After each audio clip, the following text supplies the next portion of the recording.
Odio esta idea de drogas buenas y drogas malas. No existe una buena droga y una mala droga. Hay un químico que no es bueno ni malo, solo existe en el mundo. O lo creamos o está en la naturaleza. Y luego está la relación que los humanos tienen con esta sustancia y ahí está el problema. Un pedacito de la serie animada de Midnight Gospel.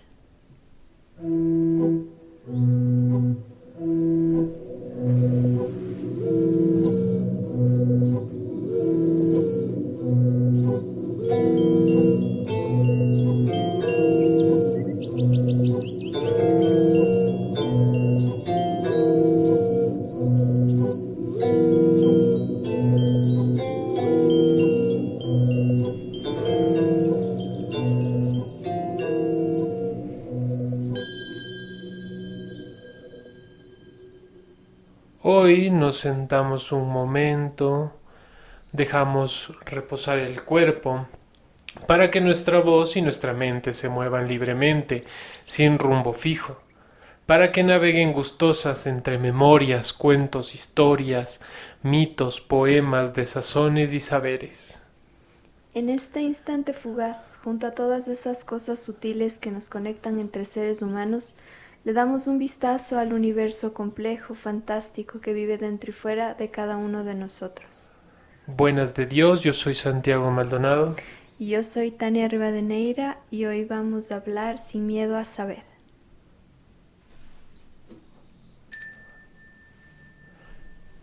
Solo sé que no sé nada y si algo sé, que se refleje en mis actos. El impacto que el conocimiento tiene sobre nuestros cerebros es tan fuerte que abre nuevas brechas de sabiduría, genera conexiones inexplicables en nuestra psique y nos permite crecer. Nos da las herramientas para enfrentarnos a la realidad, nos permite entendernos como seres únicos y complejos, da rienda a la imaginación y al sentimiento. La sabiduría nos hace libres. La depresión es la enfermedad de una sociedad que sufre de excesiva positividad, refleja una humanidad librando una guerra sobre sí misma. Esta es una frase de Byung-Chul Han,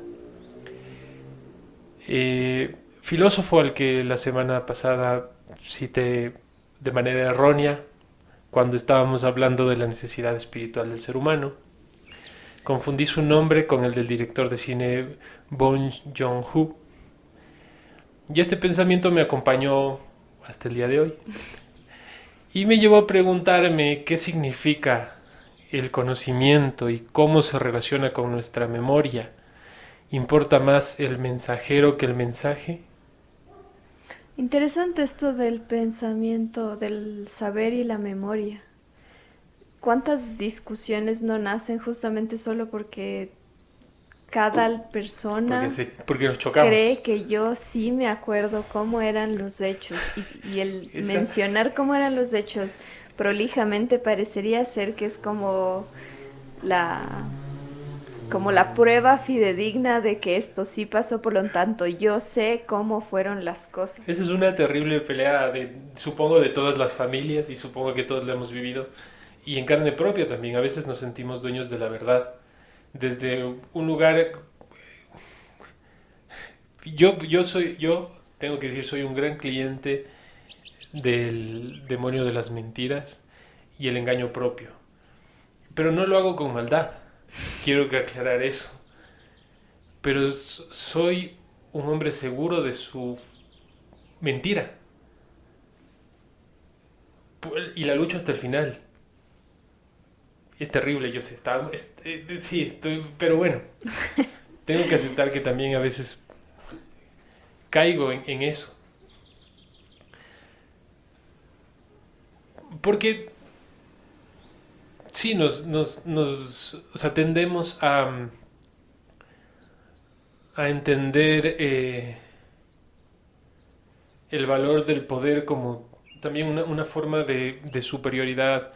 No, no diría que moral, pero Y quizás todo viene con la forma en la que se nos ha educado para saber que sabes y que las cosas que sabes son las correctas. Es decir, ¿Cuál es un saber que se prima en la educación? Es decir, el saber matemáticas, es decir, la respuesta correcta, la respuesta que tiene un proceso, pero que tiene una conclusión exacta. Ese es el conocimiento que se prima, o sea, por el cual determinan tu inteligencia y tu capacidad y tus muchas cosas. Cuando por suerte ya se ha reivindicado que tenemos muchas formas de conocimiento y de saberes y de inteligencias.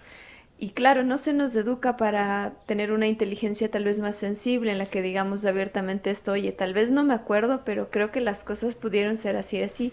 Y aún si no me acuerdo, ¿qué más da? ¿Por qué no vemos el camino de esta manera?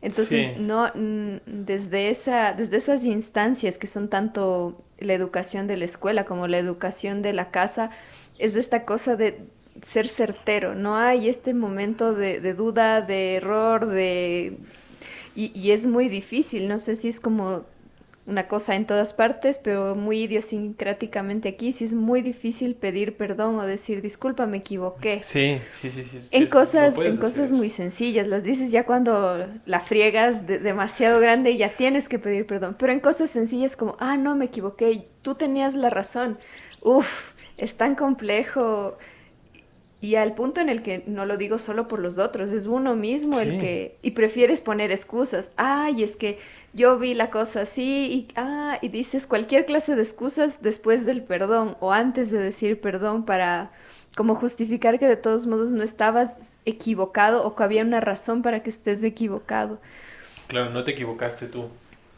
Claro, no, no, hubo un duendecillo El que mundo, te o obligó. sea, te equivocaste tú al entenderme más bien. Claro, Si no, no también, me equivoqué yo al también. decirte, sino te equivocaste tú al entenderme. Sí, o sea, es ridículo cuando lo ves desde afuera, pero es tan enervante cuando estás desde adentro, porque claro, también uno sufre la frustración de que no te entienden, de que no te escuchen, de que, no sé, tú al igual cuando tienes tu memoria, tienes tu poder sobre ese recuerdo, por lo tanto tú tienes la razón, entonces te sientes frustrado porque tú no puedes convencerle al otro de eso, que es como ahí entrar en una lucha de quién sabe más o quién puede más y ahí se pierde como el motivo de todo, ¿no? Porque a veces estás hablando de una cosa insignificante y comienzas a pelear por cualquier cosa. O sea, te metes en esta lucha y se van las razones. Que es complejo también entender cómo nos han educado y las cosas que han fomentado en nuestro ser. Este hecho del miedo al equivocarse, el miedo a perder, es algo con lo que muchos cargamos. Yo tengo que decir que yo sí siento eso. Justo conversábamos hoy de eso. Ujú. Y por más que yo intente o comprenda el problema que representa cargar con este peso, aún así me es muy difícil soltarlo, Ujú. por muchos factores. Pero hay algo que sí quisiera, no sé, como matizar y es que tal vez también lo que hemos hecho mal es entender la sabiduría desde la complejidad y simplicidad a la vez que tiene el término. Porque tal vez le hemos llevado a otros lugares, como al poder, a la razón. Y yo creo que tal vez no va tanto por ahí. Sí, me parece que ahí viene como a colación esta cosa del audio que escuchábamos, que tanto no es, que en cierta medida es importante lo que dice, no hay drogas buenas o malas, porque pues, es la verdad, es la cercanía con nosotros. Pero eso sucede con todo, en sí no hay cosas categóricamente buenas o malas, es nuestra cercanía con nuestra mente, con nuestra forma de aceptar la cosa y nuestra necesidad de dotarles a las cosas del adjetivo o bueno o malo lo que causa como esta cuestión. Las cosas existen solo de por sí, la sabiduría existe solo de por sí con el hecho de estar. Ya estás aprendiendo y sabiendo muchas cosas sin tener que demostrarle a nadie ni probar nada, ya estás sabiendo cosas. Desde que eres muy chiquito estás sabiendo cosas. Y hay cierta sabiduría que tenemos de pequeñitos que se nos la perdemos luego. Sí, Y que nos cuesta mucho definitivamente. recuperar. ¿Y qué te parece justamente como tú dices, algo que no, en este juego de poder parecería que es algo insignificante o que de ahí no obtienes algo sabio para tu vida práctica adulta? Parecería que es como, ah, Y nosotros que estamos metidos en el medio de la subjetividad, o sea que nuestra forma de vida es convencer a la gente a través de la estética, creo que es más complejo todavía, porque nos autoimponemos parámetros que, que están solo en nuestra cabeza, ¿no? Parámetros de lo que debería o lo que no debería ser, de cómo tendría yo que mostrar esto o no mostrar este otro. Y hoy se me quedó una sensación más que cualquier otra cosa. Y es que estaba leyendo estos cuentos que nos compartió Reiva por el grupo de WhatsApp, estos cuentos de Leonora Carrington. Ujú. Y es muy interesante, estos cuentos se los dieron o sea, se los leyeron a varios niños en diferentes ciudades de México y les pidieron que ilustren, que dibujen lo que entendían del cuento, yo qué sé. Ujú. Y escogieron varios de los dibujos que hicieron los niños para publicar junto a este compilatorio de cuentos. Y había muchos dibujos que me encantaban. Y eso me recordó o prendió una llama en mí. Esa llama que recuerdo muy, muy clara al momento de dibujar, cuando era pequeño. Ujú. Que era el hecho de dibujar por dibujar, de la mera expresión, sin ningún tipo de filtros. Ujú. El color por el color, la forma por la forma. Es más importante lo que te quiero decir que cómo te lo estoy diciendo. Ujú. Entonces plasmo las cosas como llegan directamente a mí. Ujú. Y es algo que yo no siento tener ahora. Mm. Por más que mis formas estéticas sean bastante abstractas, si quieres, no lo siento así. Es extraño. Es extraño porque pues ya no tienes esa mentalidad tampoco. Es lo que te digo, a veces perdemos esa sabiduría. Ujú. Esa sabiduría, Que creo que justamente es sabiduría de disfrutar, ¿sí? no así de sencillo. Sí, es una cosa compleja. Pero al mismo tiempo es interesante porque así como perdemos cierta sabiduría, generamos nueva. Y generamos esta otra nueva sabiduría que, como tú dices, es sabiduría que nos... ¿cómo dijiste justo ahorita? Disfrutar. Es una sabiduría que nos permite disfrutar, Ujú. pero desde otros lugares nada más. Ujú. Sí, Tal vez esa sabiduría no la tenías antes, porque estamos en constante evolución. Y lo estamos intentando. O eso espero. sí. Yo diría que el camino del saber y de no tenerle miedo al saber, justamente solo mantener esa curiosidad, siempre aferrarse, por difícil que sea, a la curiosidad, a la sensación de que puedes absorber de cualquier cosa, no solamente de los seres humanos, sino de cualquier ser y de cualquier presencia, algún conocimiento que siempre te puede llevar a algo. Y es como aferrarse a esa noción lo que te permite mantenerte en el camino de la sabiduría, no como una cosa de jerarquías, sino como justamente esto, este disfrutar de estar vivo y de poder saber que con lo que eres y lo que tienes puedes ir adquiriendo una gran cantidad de otras nociones muy diferentes. Y permitirnos aprender también. Soltar a veces nuestros pesos, descascararnos como un huevo duro y esperar blandito eso. No, como huevo tibio para que te desparrames. Bueno, como sea, pero dejarnos No, de sí. cascarones y tal vez ser más maleables. Dejarse llevar un poco más. Tal vez eso nos haga más sabios. ¿O no? No lo sabremos. En todo caso, estamos en constante aprendizaje y estamos constantemente luchando por ser mejores ¿no? Ser una humanidad mejor. Elijo creer que es así, porque si no, muchas de las cosas no tendrían sentido. Quiero compartirles este cuentito chiquititito de Salarrué, un escritor salvadoreño, Luis Salvador Efraín Salazar Arrué, que se llama Los dioses. El rostro de los dioses se asomaba al abismo, y allí los hombres mínimos se destrozaban los unos a los otros llenos de pasión. Los dioses de faz serena sonrieron una vez más y dijeron: todavía no.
El día de hoy quisiera contarles un cuento que me encantó.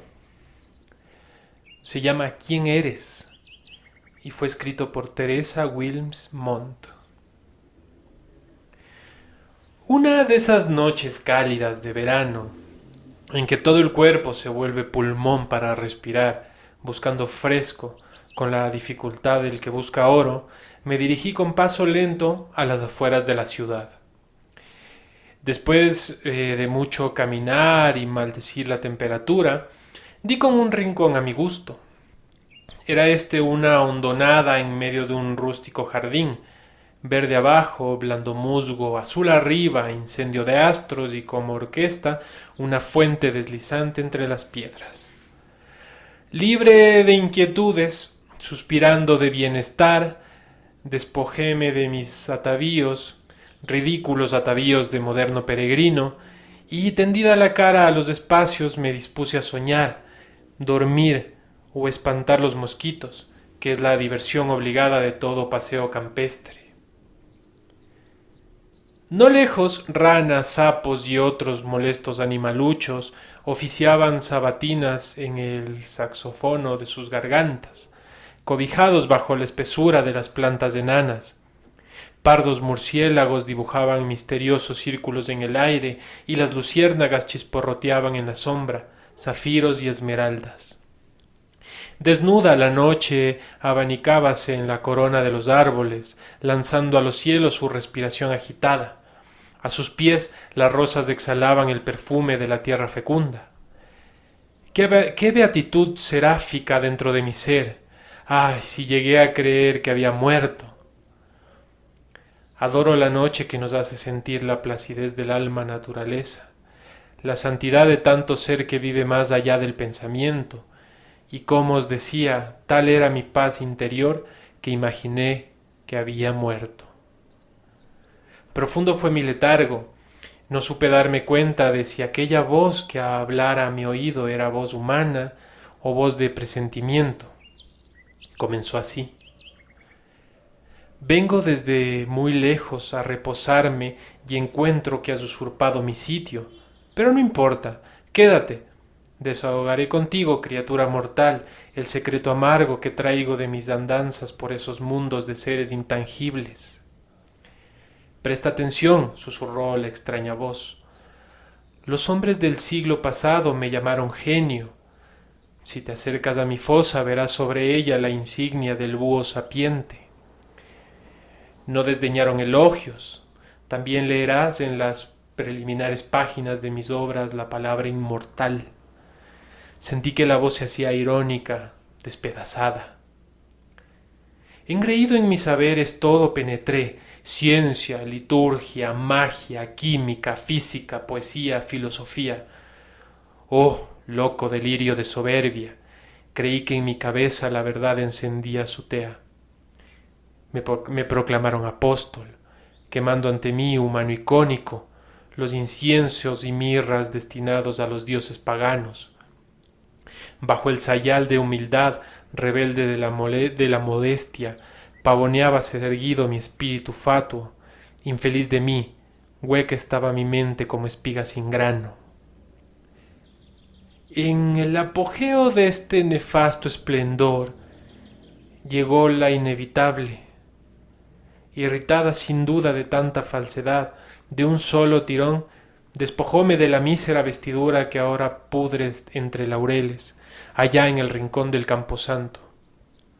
Separado bruscamente del mundo de los hombres, contempléme desnudo ante los implacables ojos de mi conciencia.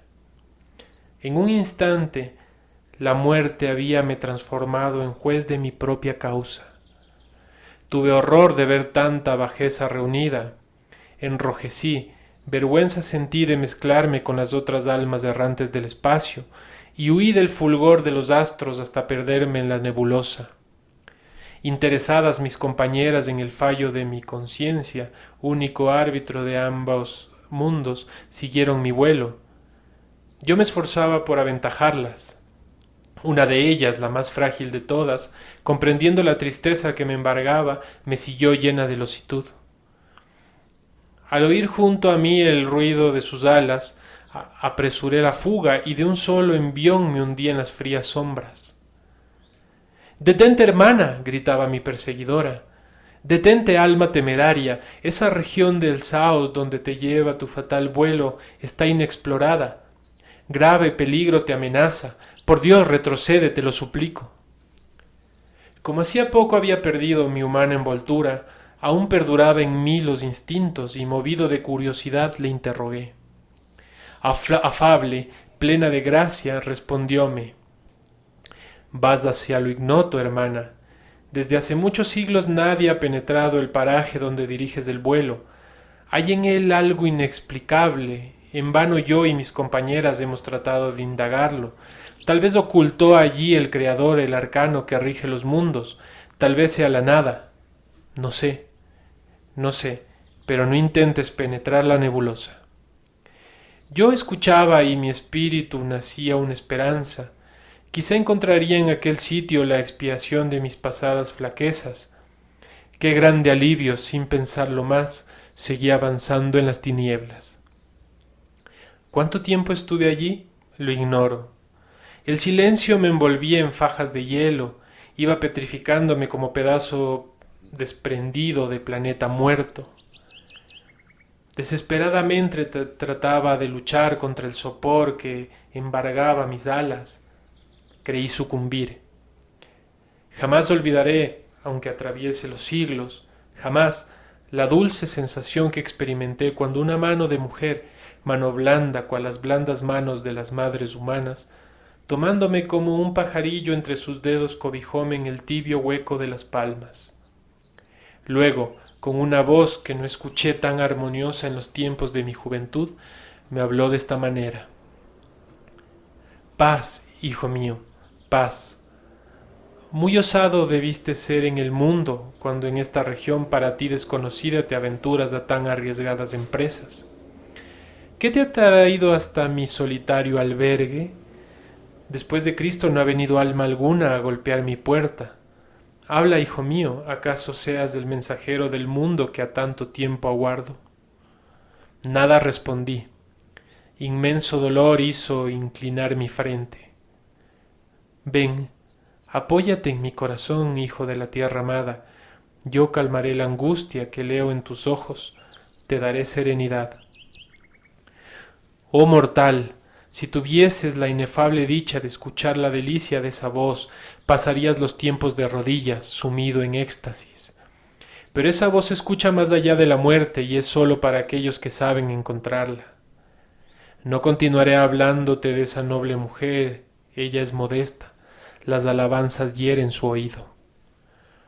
Confiada, llena de fervor, pasé entre sus manos los umbrales de una mansión incomparable. No creas que en ella había fastuosidad. Tono aperlado velaba las cosas, que eran pocas. Había allí flores, las más humildes que nacen de las praderas, pájaros de todos los climas, libros, todas las obras modestas que en el mundo desdeñamos, y sobre una piedra de granito, abiertos los viejos brazos, un volumen donde resaltaba profundamente grabado en letras de oro este nombre, Salomón. Observando ella que fijaba mi atención en esa página cuya escritura y lenguaje no conocía, díjome: este libro y todos los que ves en esta estancia son de mi hermana menor que alberga conmigo. Ya puedes imaginar tú que me oyes mi extrañeza al encontrar tan lejos de la tierra a esa criatura rodeada de cosas familiares, extrañeza que aumentaba al darme cuenta del interés no disimulado que sentía por los habitantes del pequeño planeta. Me interrogó sobre los asilos de menesterosos, de huérfanos, de idiotas. Preguntóme por las ambiciones y afanes del siglo, pero llegó al coludo mi estupor cuando la vi entristecerse y dejar caer sobre su pecho la cabeza orlada de albos cabellos. Tengo muchos enemigos en tu planeta, díjome suspirando. A los hombres les debo mis cabellos nevados.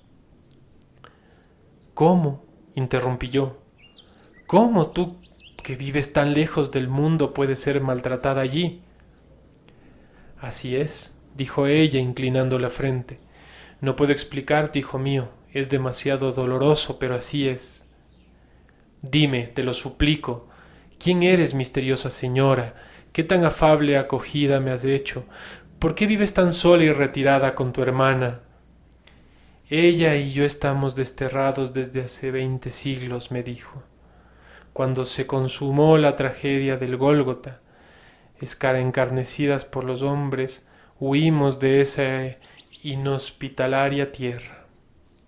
Pero, agregó, reprimiéndose, no seas curioso, hijo mío, harto has penado purgando tus vanidades, no quiero que sufras por las miserias de los que aún vagan engañados en el mundo. Gentil señora, dulce amiga, te estoy agradecido, quiero saber a quién debo la paz. Sea como gustes, díjome severamente triste, y plegando los labios en una sonrisa que dibujó una tenue refleja de ironía, me susurró quedamente: mi hermana es la sabiduría y yo soy la bondad. Terminando su relato, sollozó la extraña voz de la aparición y sin decirme adiós se alejó pausadamente de mi oído. Me levanté de un salto. Esas revelaciones hundiéronse, perforando agudamente mi cerebro. Cogí con precipitación mis atavíos de moderno peregrino y sin mirar salí al camino. Interrogué a la noche en un afán incontenible de persuadirme que había soñado. ¿Es cierto que la bondad no existe? Y llegó hasta mí la silenciosa respuesta: en la palidez de las estrellas, en el llorar infantil de la fuente, en el chillar siniestro de las aves nocturnas. Cual reina empuñando su cetro, apareció tras la montaña la luna. Torvo el ceño, roja de ira, castigando al mundo en un azote de sangre.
Hoy por cuestiones de trabajo no tuve tiempo de investigar. Y me Estamos un senté, poco apretados. y me senté como tratando de saber algo muy rápido para poder decir algo. Y entonces yo mismo me quedé en blanco, me puse a buscar cosas en YouTube, en Google, y me quedaba en blanco porque decía, ¿hacia dónde dirijo el saber? Y entonces lo más lógico fue pensar, ¿qué sé yo? ¿Qué realmente sé yo? Entonces dije, bueno, puede ser un mejor tema el no saber de algo, pero saber lo que sé. Y hay una cosa que se me vino así de golpe cuando estuvimos conversando esto, de qué cosas sabemos. Y es algo que veo mucho en los niños, pero también veo en la gente grande. Y es el apasionamiento hacia algún tema particular. En la gente grande lo ves muy fácil. En el fútbol. La gente sabe las formaciones de los equipos de fútbol. Pero no solo sabe las formaciones, sabe los jugadores. Y no solo sabe los jugadores, sabe los jugadores suplentes. Y no solo sabe los jugadores suplentes, sabe los jugadores del equipo contrario. Y sabe cuáles son buenos y sabe cuáles son malos. Y sabe cuál debería jugar y cuál no debería jugar. Y sabe cómo se debería patear la pelota y cómo no se debería patear la pelota. Siempre que escucho esas conversaciones de sabiduría sobre temas como el fútbol, siempre se me viene a la mente el hijo de mi prima, que me sorprendió la cantidad de conocimiento que tenía sobre los dinosaurios. Cuando era muy chiquito, él sabía decirme qué tipo de dinosaurio era cualquiera que le muestre. Y sabía decirme de qué era, y sabía decirme de cuántos años vivió, en dónde, qué comía. Una cantidad de sabiduría que a los 3 años ya no tenía. O sea, 3 años después de esa conversación me refiero. Digamos, en esta conversación tendría que 4, 5 o 6, no sé. Ya cuando le volví a preguntar sobre esto a los 8, pues ya no tenía ese conocimiento en su cabeza. Y claro, me di cuenta que es mucho de lo que sabemos tiene que ver con lo que nos apasiona. Uh-huh. Y los niños se apasionan y desapasionan muy fácil de las cosas. Uh-huh. Los grandes tendemos a engañarnos a nosotros mismos y pensar que ciertos caminos son los correctos y ciertos son los incorrectos, y que apasionarme por tal o cual cosa es preferible que por, no sé. En todo caso se me vino esa idea, esta idea de cómo nos apasionamos sobre los temas, Uh-huh. los temas que sabemos. Creo que en parte, que bueno, y lo que yo pensaba que es lo que yo sé, tiene que, sí está muy atado al tiempo.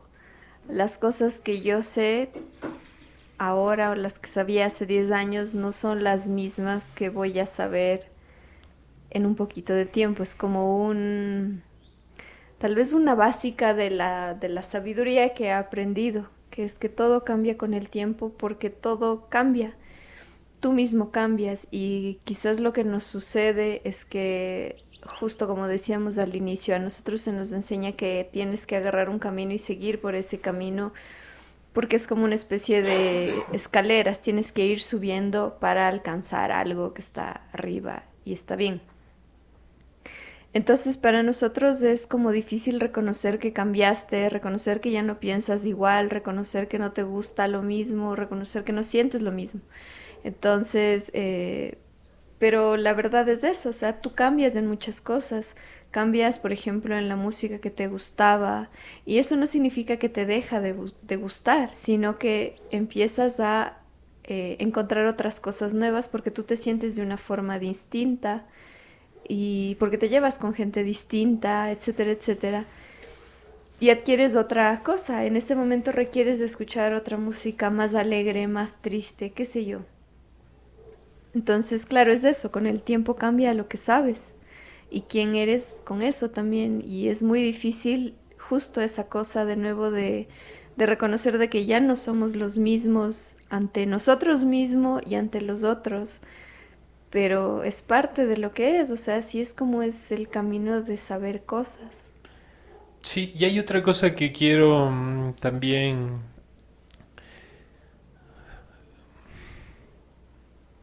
incentivar, si se puede decir de esa forma, y es que quiero, no, ya lo planteé mal, quiero incentivar a, a, a cuestionar, al cuestionamiento, al sabernos ignorantes también. O sea, no tener miedo a no saber, porque está bien no saber. No tienes por qué saberlo todo tampoco. De hecho, no lo sabemos, no sabemos nada. Y la única forma en la que puedes adquirir conocimiento es justamente no sabiendo. Entonces, es muy difícil soltar este miedo al error del que hablábamos al inicio. Y el miedo al verte vulnerable por no entender alguna cosa o... Creo que también es como una falta de, o sea, como le tenemos miedo al error, tenemos una falta de paciencia hacia las cosas. Sí, Que yo pensaba como tú decías sobre tu proceso de hacer cosas y para mí mi proceso, que creo que es algo que yo sí he llegado a disfrutar, es justo eso, yo no pienso nada, sino que me pongo solo a hacer las cosas. Y mientras las voy haciendo voy diciendo sí, no, sí, no. Y, y, y ya como le pegas, le das forma, le aplastas, lo que sea, eso ya no tiene vuelta atrás. Y me gusta así como llegar a ese proceso.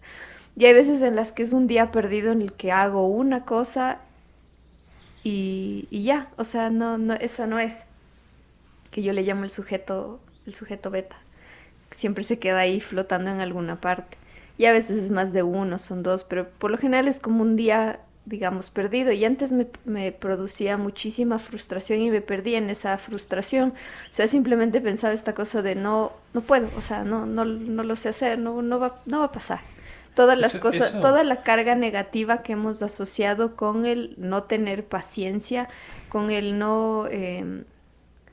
no sé, con el no disfrutar, no hacer bien las cosas, digamos, no pero es que hacer bien, eso es una que exigencia ya de de... por sí es decirlo, es ya darle una categoría como negativa. Eso es una exigencia del mundo capitalista y consumista en el que estamos. No sé, yo Yo también la pienso, sí, porque atribuyo, no te permiten equivocarte. Tú no puedes errar.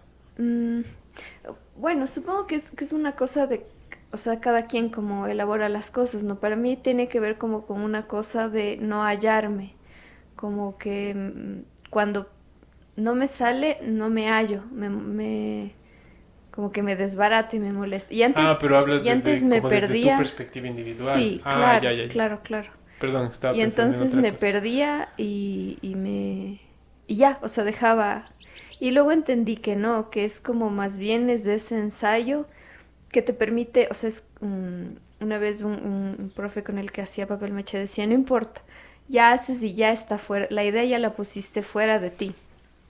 Y una vez que está fuera de ti, ya puedes como saber que, o sea, ya está, te deshaces de ese pensamiento, ya no lo tienes como un pendiente, ya se hizo material. Y entonces puedes avanzar. Y es un poco así, o sea, funciona de esa manera, ya se hace una cosa. No importa que sea o no sea, ya solté esas ideas. Y al día siguiente comienzo otra vez. O sea, no necesariamente como sobre ese, porque yo aprendí a no hacer sobre, Ujú. sino se hace, le dejo en un montón de cosas. Entonces se hace y le dejo y vuelvo a empezar desde la nada y todo cambia. O sea, no estoy regida por la necesidad de volverme a decir al otro día, uy, es que a la anterior no te salió y entonces lo hiciste así, y es que entonces como ayer no te salió y perdiste tiempo, no eres buena, y esa clase de cosas, esa clase de formas en las que uno mismo se maltrata y se dice. Y entonces he aprendido como a aceptar con paciencia un montón de cosas y, y esa es como otra cosa que he aprendido, que muchas veces la mente no colabora contigo. Muchas veces la mente está ahí para, pues, como pensar, como agarrarse de sus propias cuestiones y seguir con eso sin soltar. A veces la mente es como más una caja que guarda cosas que como realmente un sedazo o un filtro. O sea, si es que tú no entrenas la mente para distinguir y para discernir, va a ser como esta caja que es luego un lastre en lugar de ser un tamiz que te permita como medir las cosas. Y en ese sentido, algo que tal vez no se nos dice mucho es como dile mándale a callar a tu cabeza, o Ujú. sea, mándale al carajo a tu mente, porque luego tú crees que esas cosas que tú has llegado a pulir y a entender y porque ya eres como una persona grande y etcétera, etcétera, lo que está en tu mente es algo significativo, es como no, o sea, tienes que mandarle al carajo y a que se calle porque a veces solamente está repitiendo quién sabe qué cosas. Sí, yo cada vez que me hago más viejo me doy cuenta que somos todos iguales. No lo sé. En algún punto sí sentía que había una superioridad de las personas mayores, ¿no? Tú dices, son más sabios, son más... hay un respeto no solo por el hecho de ser mayores, sino porque conocen cosas que tú no. Pero cuando digamos que la balanza se equipara, te das cuenta que siguen teniendo las mismas frustraciones, los mismos miedos, los mismos... ¿cómo se dice pues esto de... ¿Cómo se dice pues cuando no puedes soltar? ¿Rencores? Digámoslo, como los... Bueno, los mismos rencores que tienes tú. Este otro ser no es superior, que para mí sí tiene que ver un poco con la educación que se nos ha dado y cómo se nos ha formado como seres humanos, que se nos hace muy difícil ver el mundo desde un lugar diferente. Y se nos hace difícil y se nos hace inconveniente. Porque también la costumbre nos da cierto tipo de estabilidad que a veces favorece al adulto Ujú. y prefieres quedarte ahí. Pero claro, contigo, cuando he llegado a ver esta balanza más estabilizada y me he dado cuenta que esa persona por la que sentía mucho respeto y que sigo sintiendo mucho respeto y que pensaba que era muy sabia, verla a la misma distancia, digamos que antes tú la veías de abajo arriba, ahora verle de frente, te das cuenta que son personas muy sabias, pero su sabiduría está en otro lugar, no necesariamente en el conocimiento, sino siento que su sabiduría está en la capacidad de mantenerse con vida. Y cuando digo mantenerse con vida, no lo digo como una cuestión de supervivencia, sino como de mantener vivo el espíritu. Creo que ahí está la verdadera sabiduría, de mantener viva la pasión, esa pasión que te digo que a veces sentimos que se pierde cuando somos más chiquitos. Mm, Hay esas cosas que las vemos luego también de grandes y que nos siguen emocionando, nos siguen prendiendo el corazón. sí, claro, por eso decía que lo más importante es como mantener esa curiosidad viva, porque y que creo que esa es la razón del arte y que tristemente se ha diluido como en el mundo, pero la razón sí es como que tengas esta capacidad de explorar sin la obligación de que sea algo perfecto, sino simplemente porque te da el chance de llegar a saber algo de ti, a cómo tú tocas la cuerda de una guitarra, a cómo tú cantas, cómo tú, o sea, cómo se Ujú. siente para ti, no necesariamente que el mundo vaya a decir, uy, qué linda voz, ay, qué bien tocas, eso no es, es que de verdad eso no es relevante, no, No, no lo es. Y tal vez no es lo que hay es. algo que es lo más sabio que podamos llegar a decir es eso, o sea, no hay relevancia, es una tontería de la mente y no sé, de la costumbre pensar que hay esa relevancia y no lo hay, lo que hay de relevante es que lo sientas, es que lo estés viviendo y ya. Sí, y creo que dijiste muy bien lo que yo hice unas bolas y enredé el hilo como... Si buscaba enredarlo, tal vez no me hubiese salido tan bien enredado. Pero sí es eso, porque tú ves eso ya en la gente más grande, a la que realmente ya no le importa. Y lo ves en ti cuando vas creciendo, por eso digo Sí, que es lo bonito de reconocer que las cosas cambian a medida que creces, porque mientras más creces, menos te importa, o bueno, al menos yo experimento eso, menos me importa la relevancia que tiene para el mundo y más la relevancia que tiene ese acto para mí. Y entonces la lucha ya no se vuelve como por sostener algo hacia afuera, sino sostenerlo hacia adentro, como darle vida a esa cosa que ujú. está dentro de mí, que no sé cómo se le da vida y que si tal vez funciona cuando hago la comida, o que si tal vez funciona cuando me voy a caminar, o si funciona cuando estoy con los animales. Es eso, o sea, esa es la relevancia porque solo tú estás contigo cuando te acuestas en la cama y te vas a dormir y no puedes dormir y piensas un montón de cosas y al pensar todas esas cosas te das cuenta de que no hay nadie juzgándote ni viéndote, solamente tú.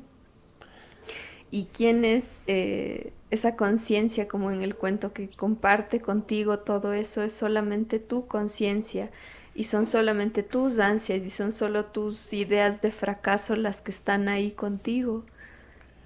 Y Y es eso es... entonces, ¿para quién más es relevante? Nadie más está ahí, ni tus padres, ni la persona que ujú. amas, ni tus hijos, nadie, está solamente tú contigo.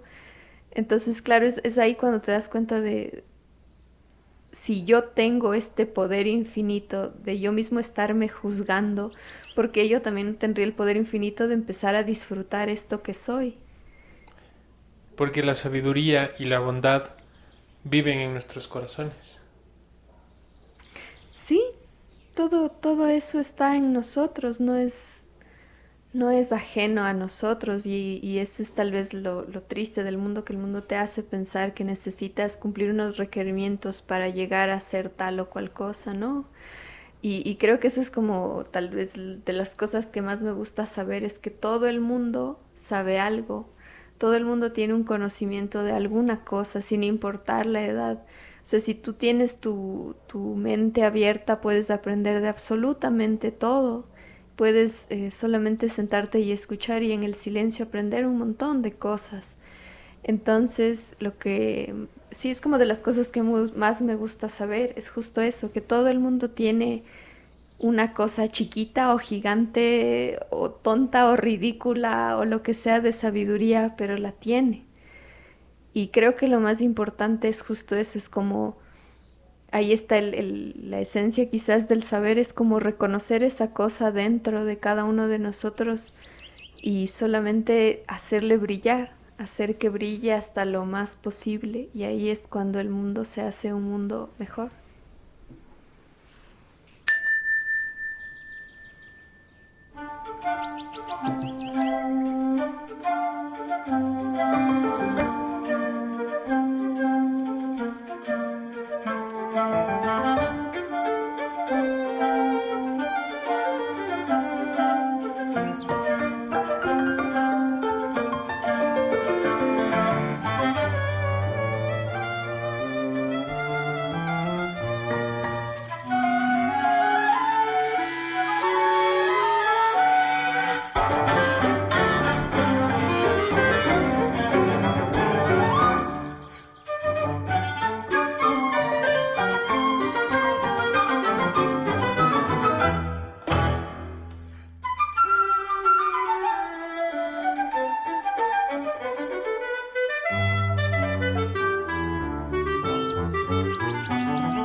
Este hombre, por una parte, cree que sabe algo, mientras que no sabe nada.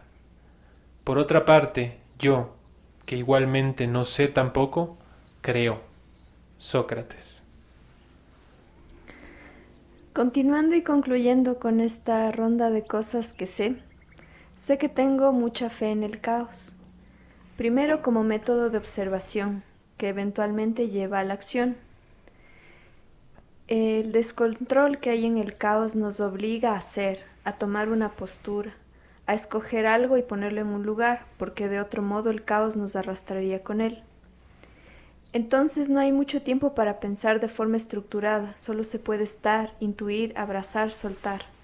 Será después, cuando el caos se haya vuelto orden, entonces habrá tiempo para racionalizar, para saber que algo sé, para autoexplicarme por qué tomé esta decisión y no otra, y entonces sufrir o quizás sentirme victoriosa, en fin, ser un Dios creador de mis circunstancias. Y al cabo de un rato volver a empezar, caer al vacío de lo que pasa en ese momento y volver a construir con las pequeñas briznas de lo que ya me es sabido, que se juntan al caos de las cosas que no sé. Y así es el conocimiento, la sabiduría, es un ciclo sin fin en el que humildemente nos vamos rompiendo y volviendo a unir. Esperamos que hayan disfrutado el programa de hoy. Queremos agradecer a la Radio de Paraíso Modular por brindarnos este espacio. La música del Palo Encebado fue compuesta e interpretada por Sara Zambrano. Las melodías que acompañan el programa pertenecen al disco Inmortales del ensamble de cámara Intempore, versión y arreglo por Leonardo Cárdenas.